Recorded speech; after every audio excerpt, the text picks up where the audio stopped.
We're going to get me turned on. Here we go. Rosemary's fixing the clock. Life is good. I want to be the first to wish you a Happy New Year, everybody. And it is still Christmas if you celebrate all 12 days. My tree's coming down today. Thank you very much. Okay. Announcements and reminders. The non-designated money that goes into the plate today will go to the Bangor area homeless shelter. They have been the recipient for the month of December. For those of you who may not be aware, we are looking for an acting director of spiritual exploration. We want somebody that can help out downstairs for the next 5 months. If you know someone who might be interested in that position, in your order of service, there's an email address that you can, that person can contact the committee that's working on filling that spot. The office is closed for this week, so if you need something urgent, contact Phyllis on the pastoral care team. And the Showing Up for Racial Equity book, if you're planning on being part of SURE for this book discussion for this coming weeks, they are here, and you would see Lori Cartier, and Lori is right there, and she will be very happy to sell you a book. It's entitled Black, is that AF History? Okay, all righty. Just a little heads up, the Martin Luther King celebration is going to be in Bangor this year, January 19th. Faith Linking in Action, the third annual MLK celebration will be Sunday the 19th at 3 p.m. at the First United Methodist Church in Bangor, which is on Essex Street. I believe that's all the announcements.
Good morning. My name is Caleigh Grogan, and I am delighted to be leading worship here at UUSB this morning.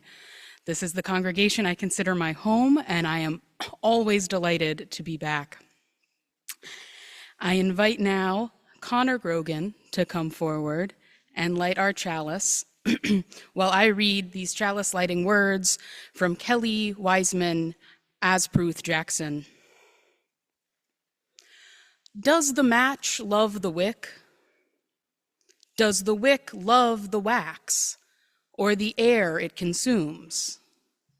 Yes, without question. To melt together, to burn together, to change together. The pieces of the candle must love each other, though not necessarily wisely and not necessarily well. And now I invite you to rise in body and or spirit and sing our opening hymn, number 409, Sleep, My Child.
when we open our hearts to the various joys and sorrows that animate our lives and remind us of our connection to one another. So if you have a joy or a sorrow to share and would like to come light a candle, Sue will be here to give you a candle. And if you are joining us on Zoom, welcome, and you may put a joy or sorrow in the chat, which I will read out after we're done with here in person. And I ask Sue to light us one more candle for all those joys and sorrows that remain in the silent sanctuaries of our hearts, and for those without a community in which to share them. I invite you to join in a meditative, responsive hymn, our number 123, Spirit of Life.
Now is the time when we collect the offering.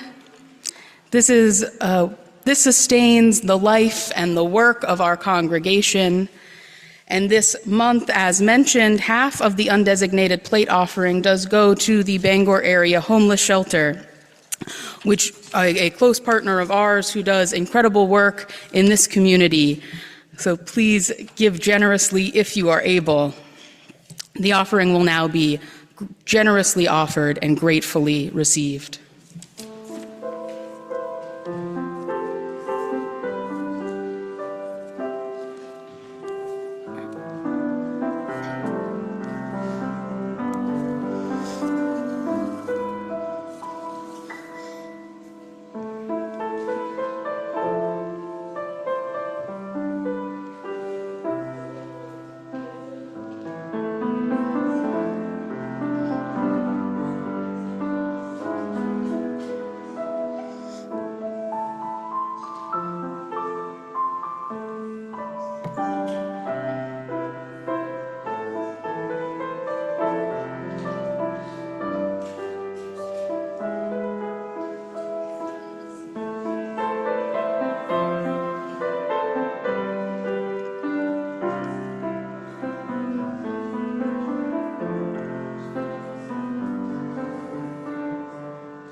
Thank you for your generosity.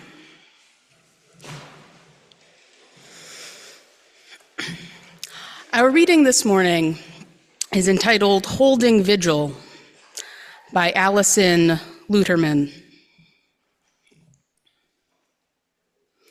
My cousin asks if I can describe this moment, the heaviness of it, like sitting outside the operating room while someone you love is in surgery, and you're on those awful plastic chairs, eating flaming Doritos from the vending machine, which is the only thing that seems appealing to you, dinner-wise.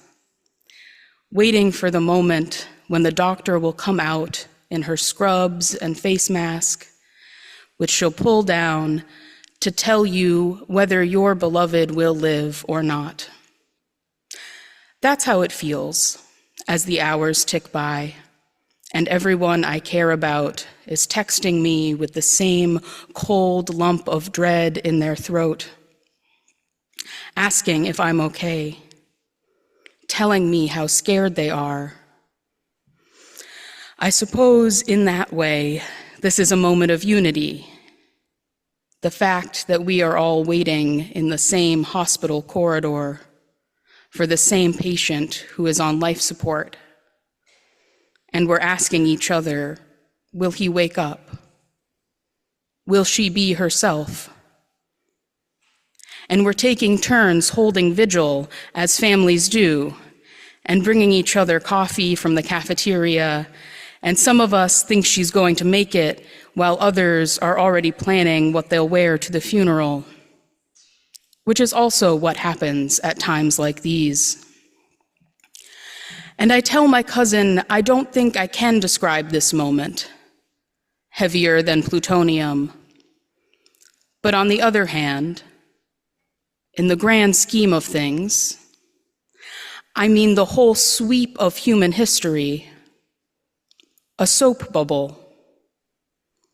Because empires are always rising and falling, and whole civilizations die. They do. They get wiped out. This happens all the time. It's just a shock when it happens to your civilization, your country, when it's someone from your family on the respirator. And I don't ask how she's sleeping or what she thinks about when she wakes at 3 a.m, because she's got 2 daughters, and that's the thing. It's not just us older people. Forget about us. We had our day and we burned right through it. Gasoline, fast food, cheap clothing, but right now I'm talking about the babies. And not just the human ones, but also the turtles and owls and white tigers, the redwoods, the ozone layer, the icebergs, for the love of God. Every single blessed being on the face of this earth is holding its breath in this moment. And if you're asking me, can I describe that, cousin? Then I've got to say no. No one could describe it. We all just have to live through it, holding each other's hands.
Thank you, Robin.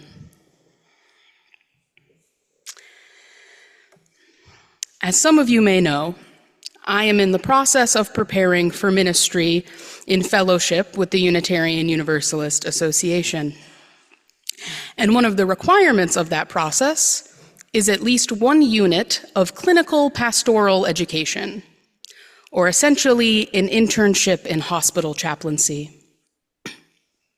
This has the more obvious effects of helping you learn about the pastoral side of ministry, getting you ready to make hospital visits to future congregants, and exposing you to the tools and resources for providing care within a variety of spiritual contexts. But people had always told me that it was more than that the experience had the potential to be personally transformative in some way. And boy, was it. I got to do my clinical pastoral education this past summer, and while I am still discovering the ways in which it was transformative for me, one of the blessings I received from that experience was a renewed sense of resilience, both my own and ours as a species. I had to find my own strength and resilience to push through the anxiety of constantly reaching out to strangers, risking rejection, risking offering the wrong kind of support and care. But I also got to witness how much love and care everyone is walking around with all the time. How easily it can spill over in offer to one another. This was a particularly important reminder for me because, as our reading this morning put it, every single blessed being on the face of this earth is holding its breath in this moment. Now, this poem may have been written in light of the presidential election, but it speaks to something bigger than that. We are feeling the weight of this moment, not just in the course of our own lives or in the story of this country, but on a global, geological scale.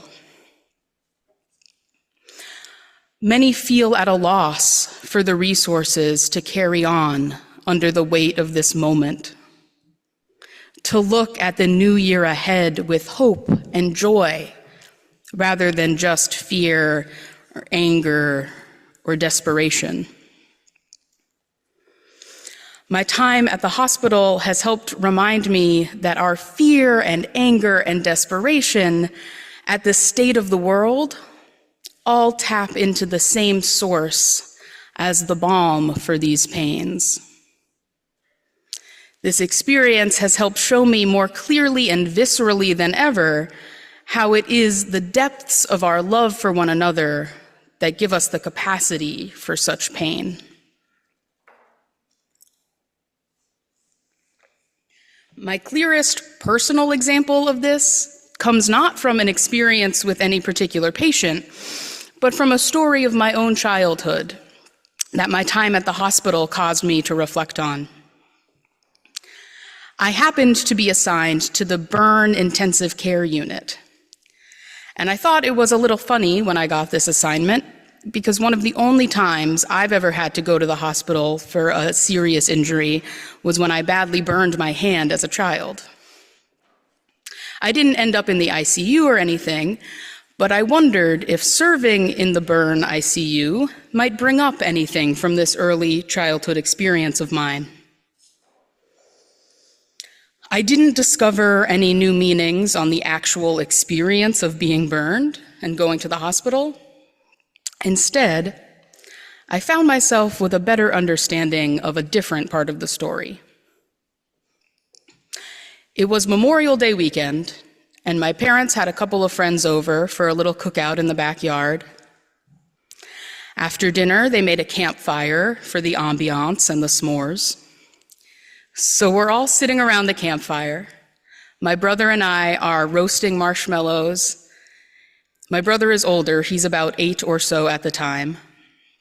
And this happens to be a part of the brief period in which my brother was a Boy Scout.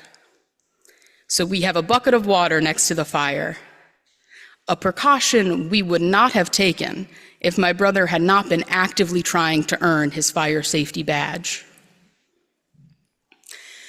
So he and I are roasting our marshmallows, sitting in these ancient metal folding chairs, and I'm scooching forward to the edge of my seat to get my marshmallow deeper into the flames when suddenly my chair snaps shut and my little 5-year-old self is propelled forward out of my chair, head first into the campfire. I avoided any major facial burns by throwing out a hand to stop myself. And I'm right-handed, so you'd think I would have broken my fall with my right hand. But somehow, despite the shock of the situation, my right hand maintained a firm grip on the marshmallow stick, and I threw out my left hand into a burning log. My dad sees me flying into the fire and jumps into action. He scoops me up and plunges my hand into the Boy Scout badge-earning bucket of water while everyone lets out their collective breath. But as things are calming down, the grown-ups look around and notice my big brother is gone. He has fled the scene. They run across the yard and find that he has locked himself in the cab of our dad's truck, and he is sobbing and yelling and holding his hands over his ears. When I was a kid, I used to think it was funny and a little silly that my brother ended up crying because I was the one who fell in a campfire. And when I got a little older, I could start to appreciate what a difficult and traumatic situation it was for him. He just watched his beloved little sister flung into a campfire.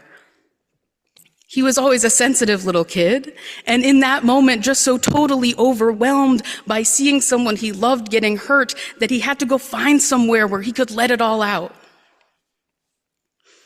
In my brief experience of hospital chaplaincy, if there's one thing the hospital is missing, it's more designated spaces to go and let it all out. There should be a room on every floor with a good couch and a heavy door where people can come and just cry and scream and do whatever they need to do.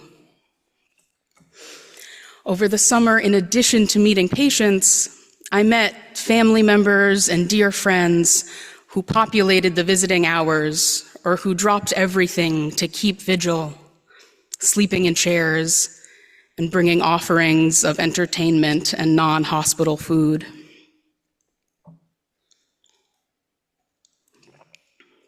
We, of course, always center the needs of the patients, but sometimes, especially when a patient is busy or sleeping, we would get the chance to see how much these families and friends were barely holding it together. We see just how deeply they too are in need of spiritual and emotional support. They might not be sick or injured, but witnessing someone you love suffer makes you suffer all the same. As a part of our hospital duties, we were sometimes on call, meaning that when there was a patient in need of immediate life-saving medical intervention, the team of providers who swarmed to the room includes a chaplain. As chaplains, we of course have nothing to offer in terms of the actual life-saving that needs to happen. But if there should also be a family member or friend on the scene, we're there to offer a shoulder to cry on, a hand to hold, to sit in the despair with them as a reminder that it is not theirs to carry alone. So now, as I hold the hand of a wife who is crying and begging with God to save her husband, or as I think back to my brother crying in the truck, it still breaks my heart but it also reminds me just how undeniably bound we are by love to one another. To be bound together in love means we are vulnerable to so many more kinds of hurt. And it means we never have to carry that hurt alone. So as we prepare to embark on this new year together, may our capacity to feel all this pain, to acknowledge the weight and uncertainty of whatever is to come, may that remind us just how much we have in our hearts to pour out for one another. In the words of this morning's reading, whatever we face as individuals, as a country, as a globe, we all just have to live through it, holding each other's hands.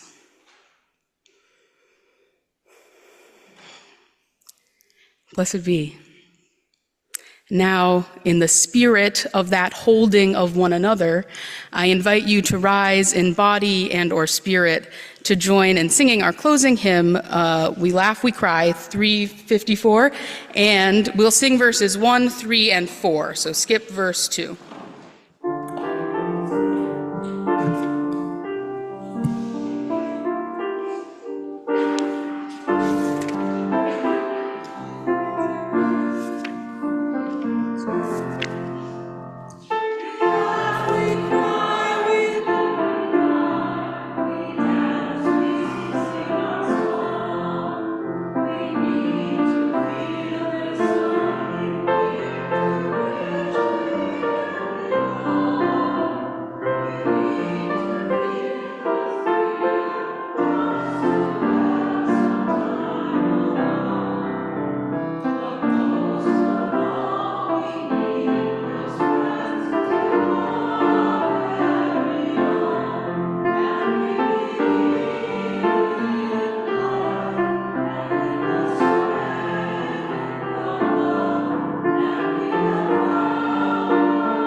my good friend Suma Kay back one more time to help extinguish our chalice with these words by Kenneth W. Coulier, who writes, I do not know where we go when we die, and I do not know what the soul is, or what death is, or when, or why.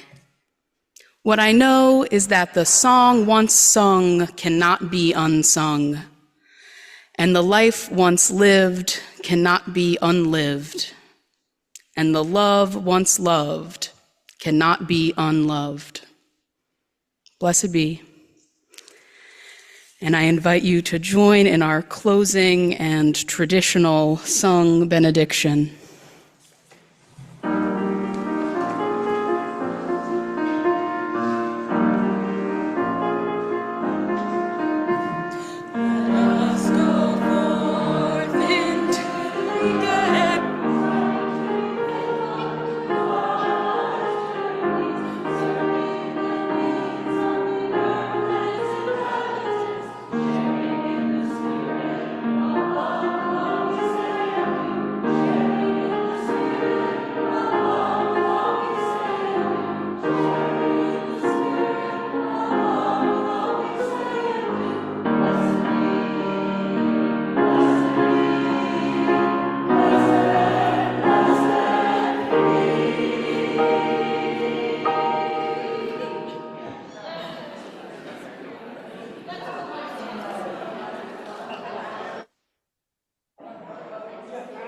Now, if I could have your attention for 1 minute, this is a church announcement, sort of. For those of you who didn't catch the video that we showed a couple of weeks ago of our church, well, some, not all of our church choir members that performed on the Danny Cashman show, Danny sent out another email that said he sent that video link to Darlene Love, who recorded it originally, directed by Phil Spector, and Darlene Love loved it so much she posted it on her Instagram account, and it went all over the world.